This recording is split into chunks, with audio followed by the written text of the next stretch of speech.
Good morning, City. How are you? This is a great morning. Happy Father's Day to those of us who have spawned children. I don't know if that's the right politically correct term, but well done. Keep going for it. There you go. And we have a new father right over here to our left, right here. Come on, stand up. There he is. Welcome to the Multi-Children Club. There it is. Michael, well done. Actually, more well done to Belinda. You really didn't do a whole lot. So thanks so much for being a part of this. We're in our series, David Dialogues. And this next installment of dialogue begins with David asking a pretty shocking question. Shocking in the sense that nobody was expecting it in the palace. At this time, David is now secured the kingdom. All of the 12 tribes have said, "You're the man, you're leading us, you're the king." He is now well established. His reign is now steady, and he begins his reign once everything is steady by asking this very shocking question. Read with me in 2 Samuel chapter 9, verse 1. We're just going to read the first verse. And David said, "Is there still anyone left of the house of Saul that I may show him kindness for Jonathan's sake?" Is there still anyone left? Is there anyone left in the house of Saul that I may show kindness to for the sake of Jonathan? Now, that's a shocking question because kings didn't ask that kind of question. I don't know if you woke up this morning and you said, "Who can I show kindness to?" Did you do that? Probably not. Maybe some fathers were going, "Who's going to show some love to me? Who's going to show some kindness to me?" We don't normally ask that question, nor do we actually ask that question to somebody who we would perceive to be a rival. From the house of Saul, the one who hunted David down, the one who made David become enemy number one in the entire country. It's shocking because David, as a king, would normally be asking, "Who is left of the house of Saul that I can cut him off, that I can do away with, that I could put an end to?" And he says, "Who can I show kindness to?" This was shocking. I mean, you could just see the elbows flying with the palace servants. Whoa, David, he's from the house of your rival. What are you doing? Not him. That's not the one you should be asking about. And David says, "No, he is the one. Is there anyone left?" The reason for this is that in 1 Samuel chapter 20, verses 14 through 17, and we won't look at them right now, David makes a covenant with Jonathan, his best friend, who just happens to be King Saul's son. He makes a covenant. They swear to one another. Jonathan knows that eventually David will become king. And Jonathan says, "Whether I am alive or dead in the future, promise me, covenant with me, that you will not put an end to my offspring. That you would remember me and you would remember my children. Show kindness." Then in chapter 24, David had the opportunity to actually kill Saul. He had the opportunity to put away, to end this manhunt that was literally undeserved.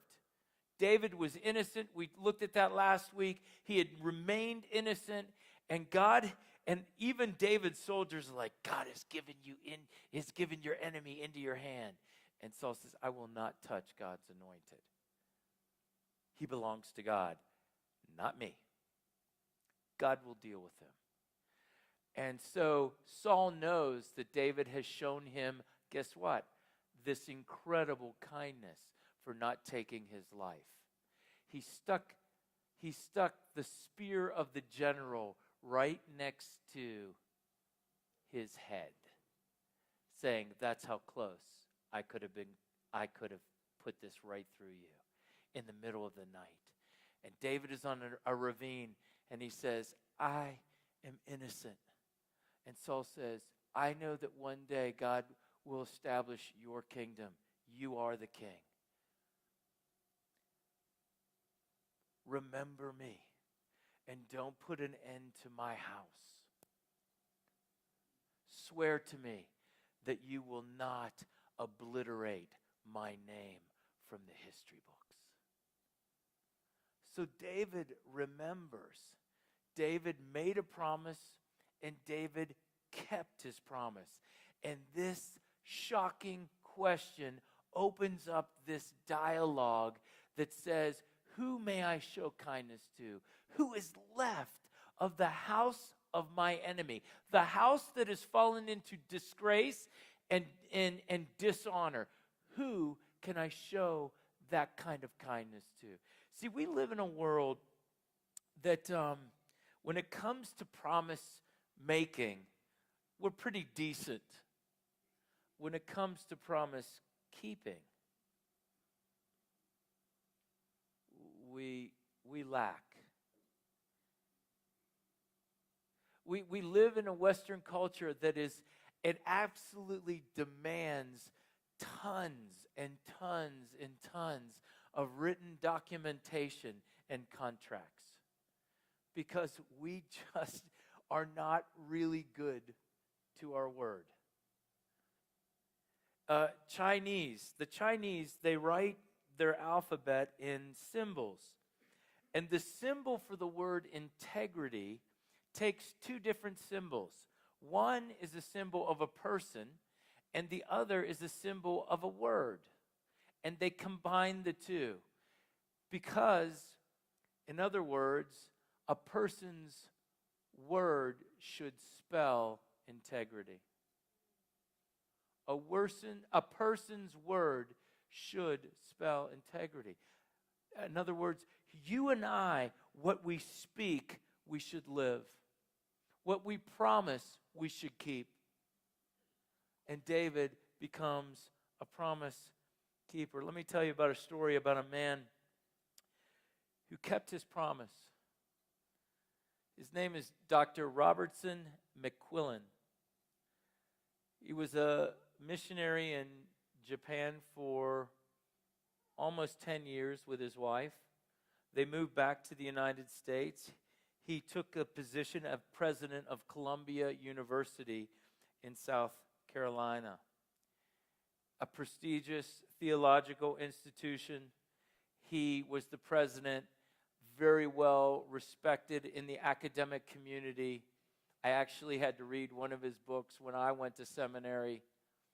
And Dr. McQuillan was there for 22 years. And in his 22nd year, his wife was diagnosed with severe Alzheimer's. He was losing connection with his wife, and he decided that it was time for him to resign. He's at the pinnacle of his career. He was so well respected. People were actually urging him, isn't there somebody who could take care of your wife? He had a friend who was a doctor and said, I can arrange for her to be in an Alzheimer's care facility. And he said, nearly 40 years ago, Muriel and I started a journey together. We started walking this life together. And we've seen a lot through our steps in this life. And I don't believe that I ever want to end by not walking with her in this final stage of what probably is going to be the end of her life. I want to walk every step with her, even if she doesn't even know I'm there. Because I made a promise nearly 40 years ago, and I stood in front of some people, and I promised, for better, for worse, for richer, for poorer, in sickness and in health, to love and to cherish. I promise I'm going to walk this journey with you. And I want to end this journey walking side by side with the one I love. 90%, a sad statistic, 90% of husbands, when a wife is diagnosed with a terminal illness, leave. They can't handle it. They can't watch it. But David, Dr. McQuillan, and I'm looking at you, we're going to be different. We're going to be men and women who, when we make a promise, we're going to keep it.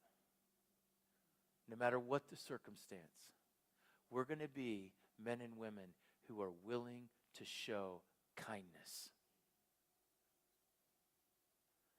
Even out of the spheres of our personal relationships and intimate relationships, we need to be a church gathered of people who are willing to show kindness to people who are unlikely recipients. We're in a city filled with millions of unlikely recipients. So David asks a shocking question. The second thing is he shows what this kindness looks like. Look with me. Now there was a servant, in verse 2, now there was a servant of the house of Saul whose name was Ziba. And they called him to David. And the king said, "Are you Ziba?" And he said, "I am your servant." And the king said, "Is there not still someone of the house of Saul that I may show the kindness," watch this, the kindness of God to him? He ups the game. It's not just kindness, to show the kindness of God to him. Press pause. Showing the kindness of God, in the Hebrew text, it's translated as actually showing the goodness of God.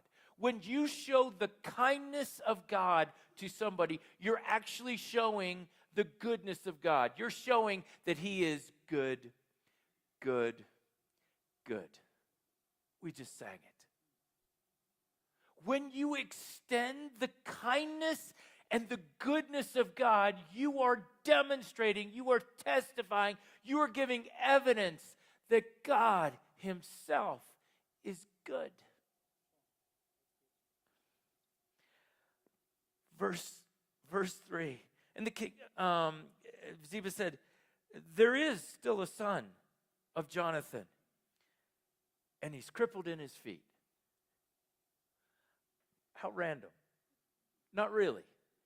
Because what we find, if you turn a few pages back, in 1 Samuel, you find that when Jonathan and Saul and all the rest of his sons were killed in battle on Mount Gilboa, the rest of the royal family had to run in haste. And his nursemaid picked him up. He was a 5-year-old little boy. And as she ran out of the house in haste, she tripped and fell. And she landed on him. And she crushed his feet. And so the first description that David is going to show kindness, the kindness of God, the goodness of God to, is an unlikely recipient who's physically disabled. And in this day and age, was would have had to have been dependent on somebody else to take care of them. So, disabled and dependent upon others to take care of them. What's some of the other description? Then the king said to him, where is he? And Ziba said to the king, he's in the house of Machir, the son of Amiel, at Lodabar. Lodabar is an unknown city or town in northern Israel. They don't know where it was exactly, but it was a city that the word itself means no pasture. No word. It's a forgotten town of no future. It was actually a ghetto, an informal settlement for those of us who live in South Africa. He's physically disabled, he's dependent, and he's living in Lodabar. He's living in a place, he's living in an informal settlement with no hope, no future, and he is literally trying to eke out and scrape an existence in a place of no pasture. And just when you think you've hit the rock bottom, King David sends for him, and we find out his name. Then the king sent and brought him from the house of Machir, son of Amiel, at Lodabar. And Mephibosheth. Now, here's the deal. This guy's name was Mephibosheth. Now, it's taken me about a week to actually even pronounce this guy. When you say that, you sound like you're sneezing. Mephibosheth, God bless you. I mean, you're like, seriously. And for those of you, Michael, you have a new child? Mephibosheth, Any of you are looking to have children? Mephibosheth. And everybody will think you're sneezing. And then they'll say, Gesundheit. God bless you. Mephibosheth. Just when you think it gets, you've hit the rock bottom, do you know what his name means? Shame. There are no people on the face of the earth like South Africans who can say that word. Shame, man. Shame. And depending on your intonation, you can say it about 70 different ways. Shame, man. Oh, shame. Oh, shame. You can say that name and I try, shame. And everybody goes, you're American. Okay.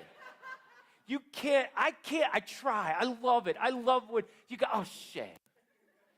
The way you say it is just so perfect. And in walks shame. That's his name? Are you kidding me?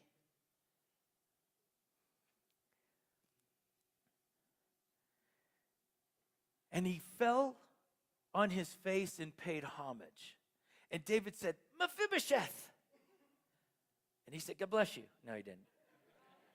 And he answered, behold, I am your servant. And David said, do not fear, for I will show you kindness for the sake of your father Jonathan. And I will restore to you all the land of your grandfather Saul, and you shall eat at my table always.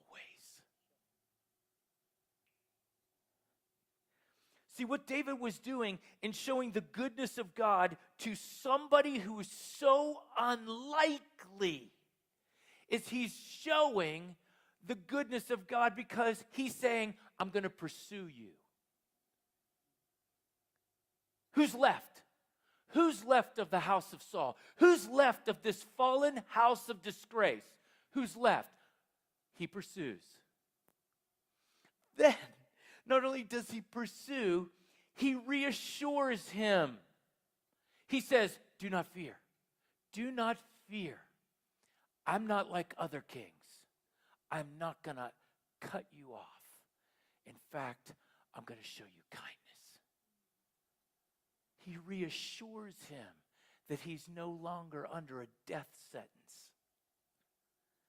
then he restores. He restores an inheritance that no longer really belonged to Saul. But he says, oh, no. What belonged to your grandfather is now all yours. He pursues. He reassures. He restores. And then he embraces him. How does he embrace him? As his own son. You will sit at my table with my sons, not as an outcast, but as one of them. You will be one of the royal sons, the royal prince.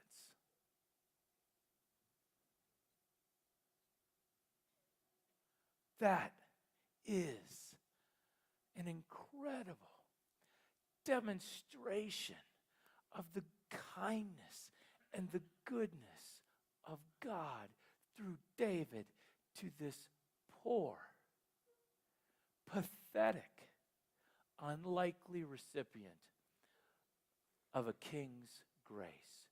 And that, my friends, is the picture and the portrait of me and you.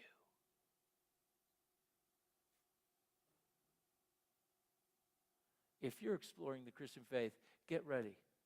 Fasten your seatbelt. Because this good Father has pursued you. You didn't deserve it. I didn't deserve it.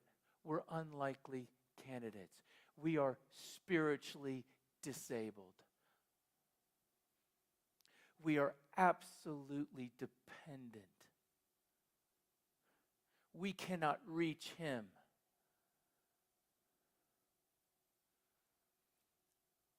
We are from a spiritual ghetto of disgrace and dishonor before a holy God, trying to scrap and grab a hold of morsels and crumbs that we possibly can get to eke out an existence, and we think it's life. And we have a name, and our name is shame and guilt. Because before that king, we're all guilty. And we're all full of shame. This is us, whom God has shown his goodness to through his Son. And he changes our address forever. We no longer have to live in Lodabar. We live and we get to sit and we get to eat at the King's table forever. Oof. Are you kidding me? Surprising question, shocking question, showing kindness. And then we get this incredible picture of a king in a palace, stooping low to raise up an unlikely recipient and seating him at the table of the king. Stooping low. That's the incredible picture of every page of this book of what God has done for you and I. Stooping low. In fact, even though he's high above the heavens, which we will read in just a few moments in Psalm 113, he gets his hands dirty because he stoops low to pick you and I up. That is not a picture. That's the reality of the God that we just sang about. He is good. Good. Oh, he's good. Psalm 113 says this. It's written to explain that God is high above all. And he's looking down, even on the heavens he's looking down on. but he's one who stoops low. The Lord is high above all the nations, in verse 4. In his glory above the heavens. Who is like the Lord our God, who is seated on high, who looks far down on the heavens and the earth? Then the psalmist says, this is who he is. He raises the poor from the dust. He lifts the needy from the ash heap to make them sit with princes, with the princes of his people. He puts you at the table. We couldn't reach him, so he stoops low and he reaches out to us to extend the goodness and the kindness that we do not deserve, but he does. And then, guess what? We are to follow suit. David, this is the Old Testament. Man, I love the Old Testament. If you're one of the people that kind of goes, oh no, it's only about the New Testament, forget about the Old Testament. Well, I just need to correct your thinking on that. Because if you don't have the Old Testament, the New Testament doesn't make sense. It's nothing without the Old Testament. God, who makes all the promises in the Old Testament, you would never know that he fulfilled them in the New Testament. That's just one explanation. So David's living in Old Testament times, but he is a New Testament man. And God has called us to be New Testament men and women. And what is that? Are we just to show kindness to the people that we have intimate relationships with? Are we just to be kind and show the goodness of God to those who are in our spheres of influence, our families and extended family, and then a very unique friend circle? David goes out to the enemy's house and says, I'll show you kindness. I'll pursue you. I'll reassure you that there is no ill intent on my part for you. You're not my son, but I'm going to restore your inheritance, and I'm going to seat you as a son at my table with my children. See, we don't need to be just showing kindness to those whom we love. Jesus said in Luke 6, and I'm going to paraphrase here, so it's a Glenn paraphrase. Don't just love those who love you. Even sinners do that.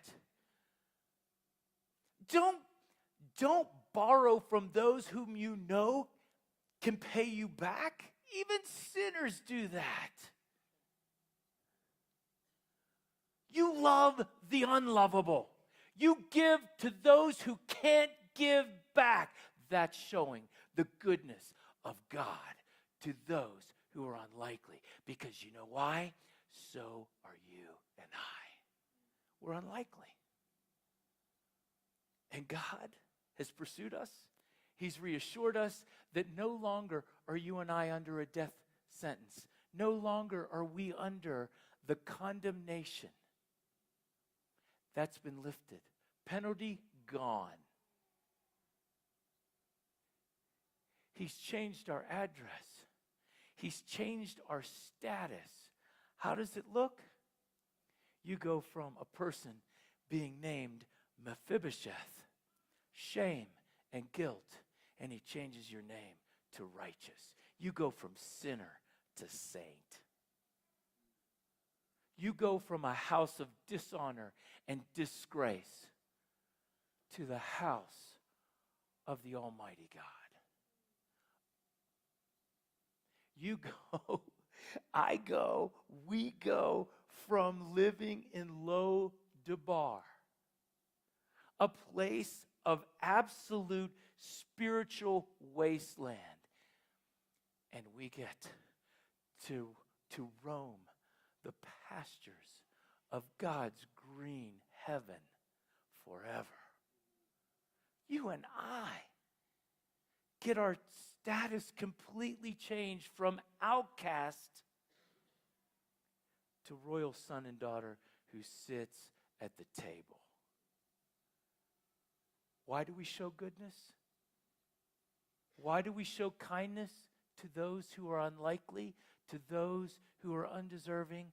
Because that's what was shown to us. And that's what David did. Look at Mephibosheth, his response in verse 8. And he, Mephibosheth, paid homage and said to David, "What is your servant? Who am I that you should show regard for a dead dog such as I?" See what Mephibosheth understood in that moment is he understood he was unlikely. He understood he was undeserving. He literally gets low and he pays homage, and he literally says in humility and praise, "Who am I? I'm a dead dog, but you showed me kindness." And he gives an expression, the most beautiful expression, to King David. And it's the same expression that you and I were expressing just a few moments ago, and we will a few minutes from now. It's the expression of gratitude and praise and awe and wonder that God, who did not have to stoop low, did not have to reach down, did not have to extend grace and mercy, showed us the goodness of who he is and changed our status forever. Yes. I want to conclude by asking you to do something. I want you to do something. I ran out of time at the early gathering. It's a danger when you come to the 10. No time limits. It's a dangerous thing for a preacher. It's actually a dangerous thing for an audience, not for the preacher. But I'm going to wind up. Next Sunday, when you come here, I want you to walk up those stairs, not cold, unspiritually stretched. See, I'm in my mid-50s. I have to stretch for everything. I have to stretch now even to brush my teeth. I'll pull something, just squeezing the toothpaste. But we come in here cold spiritually, and it takes about 2 or 3 songs before we actually get warmed up. And then we go, "I'm in. He's good. He's good. Oh. I want you to prepare yourself every day this week. And how you can do this, and I used to do this, and I'm going to do it with you this week. And it's going to be a fun thing. I want you to write your own psalm of thanksgiving or praise every day this week. You don't have to write a book. Just write a sentence or two of your gratefulness to this God who sits high above the heavens and looks down, but was willing to stoop low. And your response is, write it down. Because you're undeserving. And you're an unlikely recipient. But God, who makes the promise from cover to cover that I will not leave humanity in its present state, but I will reach down and stoop low, and I will raise you up with my Son, and you will sit at my table forever. Are you kidding me? Write that down. And then when you come in here next Sunday, it's not like, hey, Sunday is a day off that I don't need to pray because we do that in church. No, You get yourself spiritually stretched out, ready to go, ready to walk in here, ready to sing and praise and let it rip with unashamed, unabandoned praise and thanksgiving. And I'm telling you what, will blow the roof off. Let's stand and pray.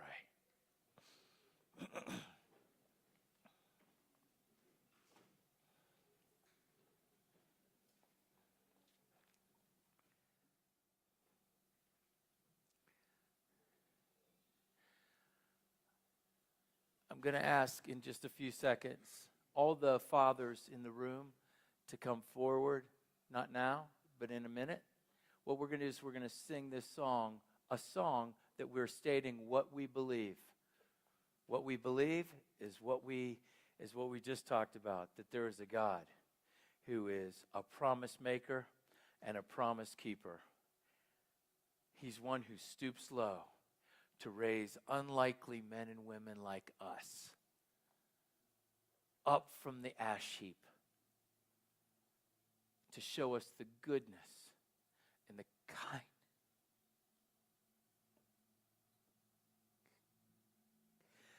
Though we're undeserving. So that we can come to this table with great thanksgiving and great praise to toast and celebrate the goodness of God today, tomorrow, and forever. Oh, do we have a great God? You ought to get to know him.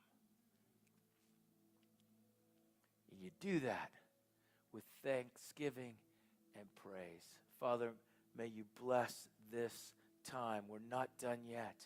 May you bless us with the unbelievable, overwhelming understanding that you are good.